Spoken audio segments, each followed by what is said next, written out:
Mario is an Italian-American immigrant / walking stereotype Mamma mia! who came to America with nothing. Despite living together with his brother in what appears to be a bit of a Bert and Ernie situation, Mario spends most of his free time rescuing his lady love, navigating various mazes, pouncing on enemies that would make Freud blush, and breaking blocks in hopes of finding coins and power-ups. And it never seems to end. Collect stuff, break stuff, navigate levels, save the princess, and whether it be Peach, Pauline, or Daisy, none of these girls stay committed to their tireless rescuer. But why is it that Mario not only continues to repeat this premise over and over, but actually seems eager to jump into each new adventure?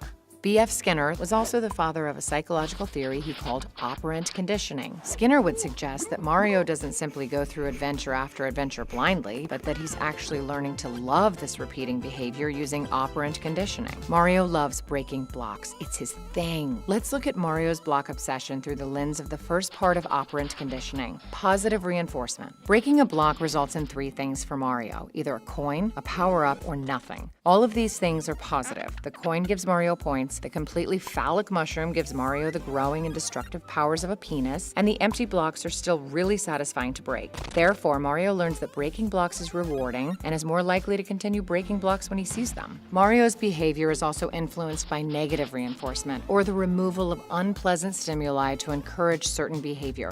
Look at the Hammer brothers. There's negative stimuli in that Mario is hassled by two asshole brothers who are throwing fucking hammers at his face, but over time, Mario has learned that a mushroom equals not having his face caved in by a flying hammer. So he is conditioned to always seek a mushroom power-up. But Mario isn't just learning what to do. They're also teaching him what not to do. Mario is punished every time he runs into a Spiny. Eventually, he learned to avoid Spinies altogether, just like Mel Gibson finally learned to avoid speaking to the press or other living people. So what's the result of all this learned behavior? Mario has become a prime example of partial reinforcement effect. This is why Mario continues to bound into adventure after adventure. And even though he's never able to save the princess for good, he's been conditioned so fully that even though the princess is always in another castle, Mario simply doesn't realize that the reinforcement has stopped. So he just does it all over again. In my professional opinion, if Mario truly wishes to change, he needs some behavioral therapy. Possibly establishing a token economy system would be best.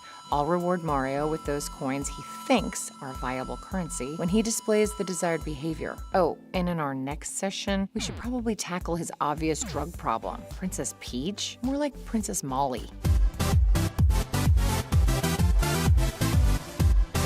Hey everyone, I'm Tessa Goss, and thanks so much for watching and supporting Pop Psych.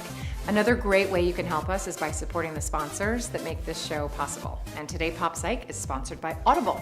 They're giving away a free audiobook to you for being a fan of this show. Isn't that crazy? So head over to audible.com/pop and get yourself a free audiobook. And if you're looking for a book recommendation, one of our favorites is On the Road by Jack Kerouac. It's a book about self-discovery. Clearly a path that Mario was on, right? Audible's got more than 150,000 audiobooks, and they make it really easy. Just go to audible.com/pop. And if you like this show, some other ways you can show your support is by liking this video